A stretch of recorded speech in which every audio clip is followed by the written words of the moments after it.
Back to Jinia blogs. জিনিয়া ব্লগসের দারুণ একটা সকাল, তোমাদের সকলকে অনেক অনেক ওয়েলকাম। এই যে আমার রথ এসে গেছে, রিজার্ভে বাড়ি যাচ্ছি এখন। চলো গিয়ে বলি। 5 বোতল স্যালাইন টেনে এখন মুখ চোখ ফুলে গেছে।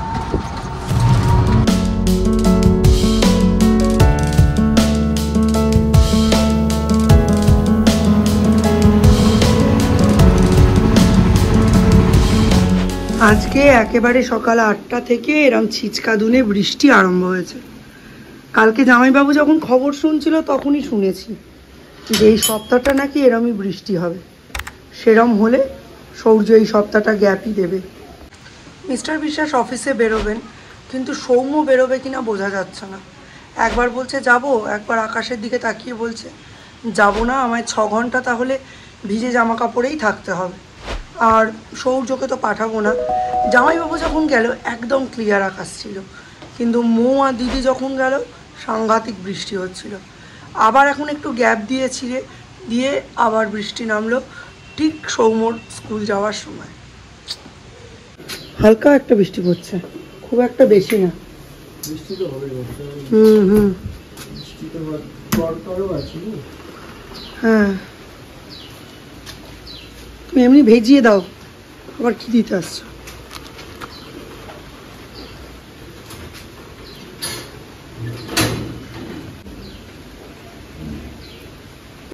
বাকি দুটোই কোনো সুখবর আসেনি, কিন্তু এটিতে এসেছে। সাদা জবার ডাল, যেটা ভ্যাট থেকে তুললাম সেদিন, দিয়ে যা। সাবধানে, দাদার হাত ধরে যাও, গলায় পড়ে নাও।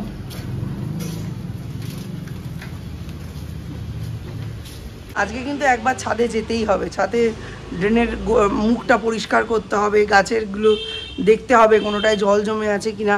ওগুলো ছাড়া তো আমি কিছুই নয়। দিদি আজকে দুপুর অবধি আছে।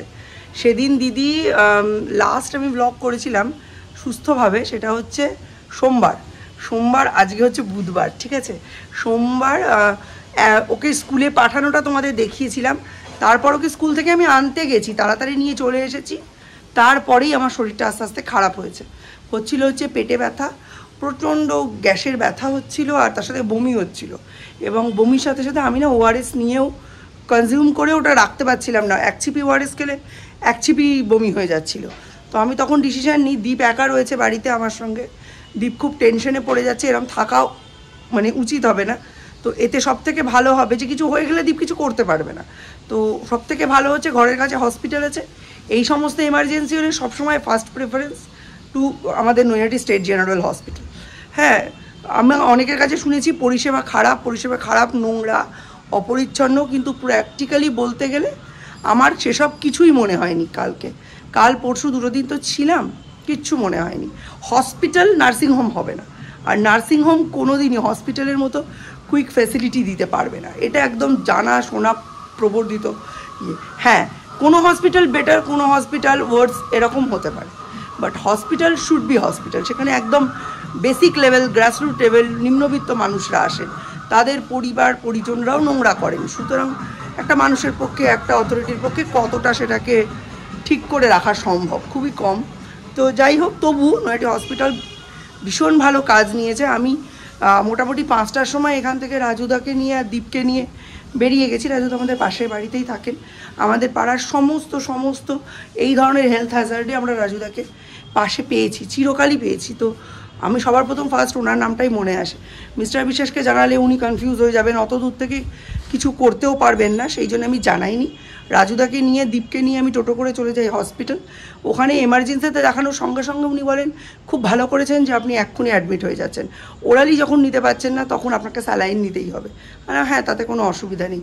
সঙ্গে উইদিন হাফ অ্যান আওয়ার আমার স্যালাইন চালু হয়ে যায়, আমার 5খানা ইঞ্জেকশন দেওয়া হয়, এবং আমি 5:30 থেকে 8:30টার সময় গিয়ে, আর 8:30 না, সরি 8:10 আমার গিয়ে ঘুম ভাঙে। পুরোটাই আমি ঘুমোচ্ছিলাম, আমার মানে ঘুমের ওষুধ দেওয়া হয়েছিল। তারপরে আমি বলি আমার পেটের ব্যথাটা মনে হচ্ছে আস্তে আস্তে বাড়ছে আবার। তো তখন বলেন হ্যাঁ ইঞ্জেকশন দেওয়া হবে, তবে আমাদের তো 8টা অবধি শিফট, 8টায় শিফট চেঞ্জ হবে। স্বাভাবিক, আমার বাড়িতে যেহেতু একজন নার্সিং স্টাফ আছেন, আমি তো জানি কীরকম কী হয়। তো আমাকে তো ওরকম মানে অস্বাভাবিক বিহেভিয়ার করলে হবে না।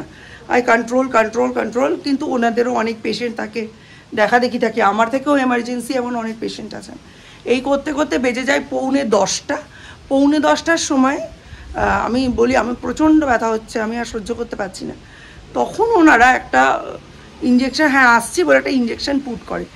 ইঞ্জেকশনটা এতটাই পাওয়ারফুল, সিরিঞ্জ ঢোকানোটা অবধি আমার মনে আছে, মানে সিরিঞ্জ ও রক্তে ওষুধটা মিশেছে এবং আই স্লেপ্ট। তারপর দিদি এসেছে, জিনিসপত্র দিয়ে গেছে, আমি কিছুই জানি না।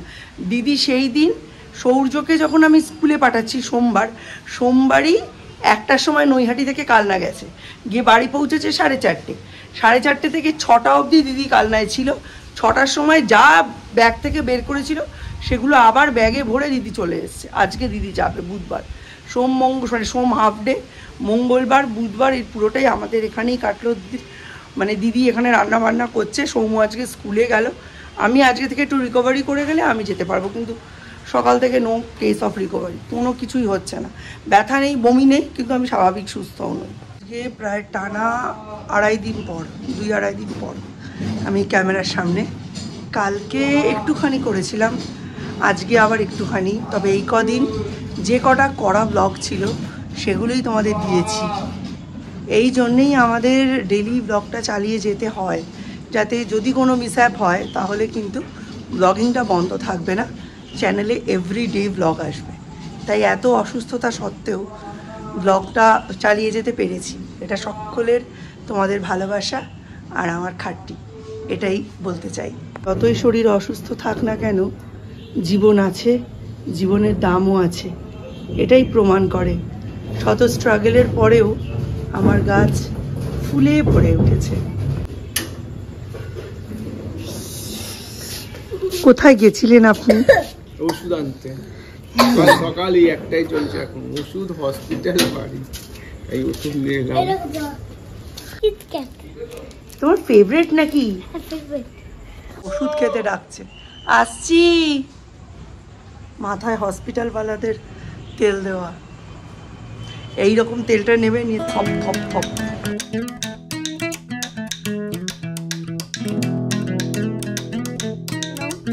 বাবিকে জ্বালাচ্ছ, ঠিক মতো ব্রাশ করছো না, দুষ্টু হয়ে গেছো। আমি অসুস্থ হয়ে এটারও হয়ে গেছে বদমাইশ। দিদি সংসার সামলাবে না, এইটাকে সামলাবে। এইটা একেবারে যা নয় তাই করে বেড়াচ্ছে, পড়াশুনো করছে না, খালি ফোন দেখছে। এটাকে টাইট দিতে গেলে আমাকে সুস্থ হতেই হবে। কালকে দীপ সারাদিন শুয়ে শুয়ে গেম খেললো, রাত্রির বেলা আমাকে দিয়ে প্রজেক্ট কভার বানিয়ে প্রজেক্ট আজকে সাবমিশন করতে স্কুলে গেল। অবস্থা খুব একটা ভালো না, পেটে ব্যথা নেই, বমি নেই, কিন্তু পুরো পেট গ্যাসে ভর্তি। কালকে কাবঝাড় খেয়েছি, তা সত্ত্বেও তেনার দেখা নেই রে, তেনার দেখা। যখন এই বিস্কিট আনলাম, মিস্টার বিশ্বাস বললেন এই কুত্তায় খাওয়া বিস্কুট কেন এনেছো? এটা আমাকে ভগবান আনিয়েছিল যে এই সময় তোর এই বিস্কিটই লাগবে।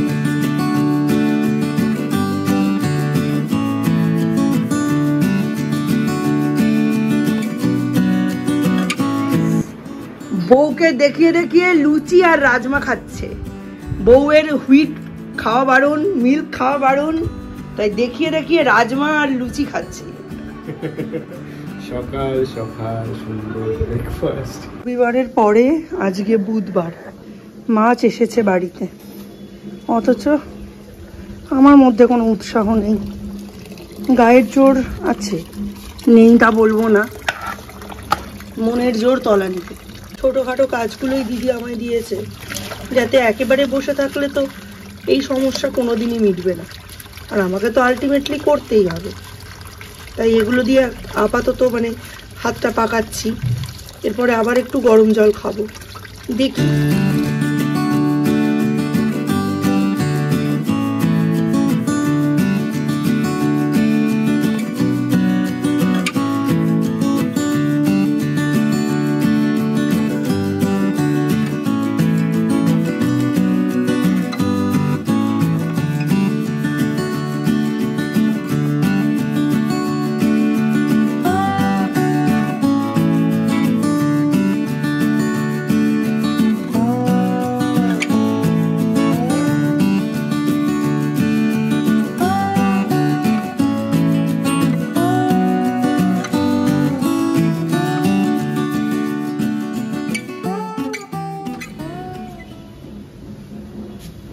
মিস্টার বিশ্বাস এখন জামা কাপড় মেলছেন। কুকুরের পটি পরিষ্কার করা যাবে না বলছে। এই পটিটা কে পরিষ্কার করবে? কুকুরগুলোও হয়েছে, পাঁচিল টপকে এসে হেগে হেগে দিয়ে যাবে। হ্যাঁ, আর এইদিকে এমন বৃষ্টি পড়েছে, সে নরম হয়ে রয়েছে, তাকে তোলা যাচ্ছে না। মানে বিপদের ওপর বিপদ। এই জামা কাপড়গুলো কাল রাতে কেচেছি, দীপ সমস্ত খাটে স্ট্যান্ডে মেলে দিয়েছিল। আজকে মিস্টার বিশ্বাস বাইরে দিচ্ছেন। এইটা মনে হয় শুকিয়ে গেছে। হ্যাঁ, এটা শুকিয়ে গেছে। এটা সকালবেলা দিদি সরিয়ে দিয়েছিল, শুকিয়ে গেছে।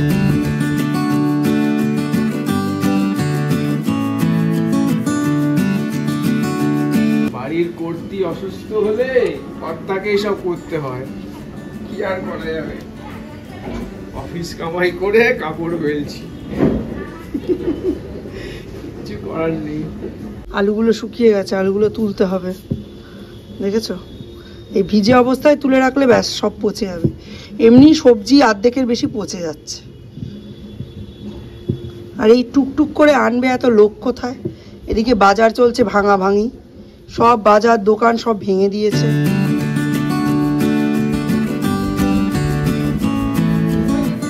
মোবাইল নিয়ে কে যায়? বললাম আমার বাড়ি যাবো, ঠিক আছে বলে মোবাইলটা নিয়ে উঠে পড়ি। এই পড়ার বইটাও তো নিয়ে যেতে পারিস, আম্মা একটু পড়িয়ে দেয়। পড়া বই নিয়ে যাবি? সব ভুলে যাবে সব। বলছে ফোনটা একটু বন্ধ কর, বলছে একটু রাস্তার দিকে তাকাবো, একটু ফোনের দিকে তাকাবো। যা ছাড়িয়েছিলাম এই 3 দিনে সব গন। জামা কাপড় সব রোদে দেওয়া করালাম, আর আকাশের অবস্থা এইরকম, ট্যাঙা মেরে গেল। বিরক্ত লাগে, কি যে জ্বালাতন। সব এই এত সকাল থেকে দিয়ে দিলে শুকিয়ে যেত। আমি বলিনি, মিস্টার বিশ্বাসও দেননি। হ্যাঁ, যে পকেট ফকেট পুরো ভিজা। বিশ্বাস কবঝাড় খেয়ে খালি যাচ্ছেন আর আসছেন। এদিকে আমার কোনো উপায় নেই, আমার হচ্ছেই না। এখন বেশ বড় একটা ঝড় হোক, সব মেঘ উড়ে যাক, তারপর একটু কড়া করে রোদ বেরোক, তাহলে শান্তি। আর বিশেষ এই তেলটা হসপিটালে কিনে আমার আয়ামাসিকে দিয়ে গিয়েছিল। মাথায় তো দিয়েছে দুনিয়ার চাম্পি করে, একদম মাথায় তেলের বন্যা। আর চুলটা বেঁধেছে দেখো হসপিটালের স্টাইলে। Brand new hospital makeover look. সৌর্যকে আনতে আম্মা দাদার বাড়ি থেকে এবার গিয়ে আমি স্নানে যাব। এই সবার আগে কোপ পড়বে আমার দুধ চায়ে। দুধ চা বিষ, দুধ চা খেও না। 1 মাস ভক্কালবেলা সম্প্রাস D40, আর ওদিকে নো আটা, অনলি মুড়ি আর অনলি লিকার চা। ওই রে,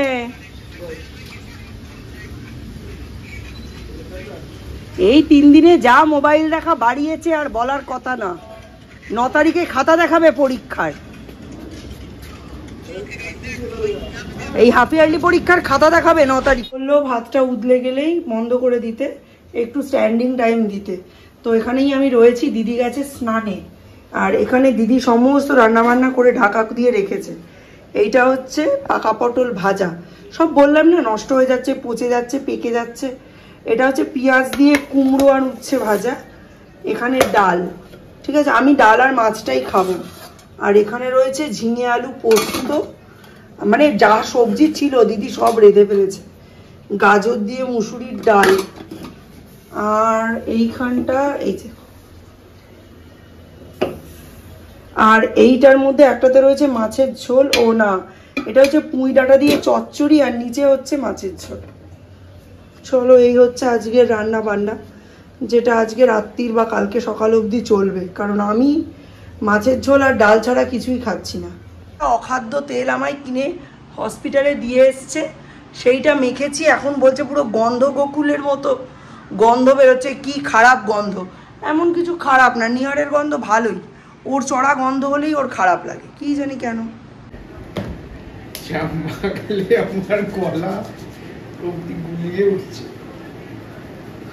ওরে বাবা, গন্ধ কিন্তু ভালো, গন্ধ যে খুব একটা খারাপ না, কিন্তু খুব উগ্র। এটা হসপিটালের গন্ধকে চাপা দেওয়ার জন্য স্পেশালি ফর্মুলেটেড। আমার লাল চাদরটা থেকে এখনো গন্ধ বেরোচ্ছে, হসপিটালের ফরম্যালিনের গন্ধ বেরোচ্ছে। এতগুলো ব্যাগ নিয়ে এসেছিলে? 2টো ব্যাগে নিয়ে এসেছিলে? হ্যাঁ, তুমি কি রিটার্ন টিকিট কেটে যাচ্ছ? না যদি আবার আসতে হয় না, এখন ঠিক আছে, এখন পুরো পেট টাইট, কিছু গ্যাসে কিছু খাবারে হয়ে যাবে। তুমি দেখো ওবেলা হোক না। টাটা। আজকে আবার দীপ আসবে, এসে খাবে আবার বেরোবে। টাটা। হ্যাঁ হ্যাঁ, না না দৌড়ঝাঁপ করেছি, ঠিক হয়।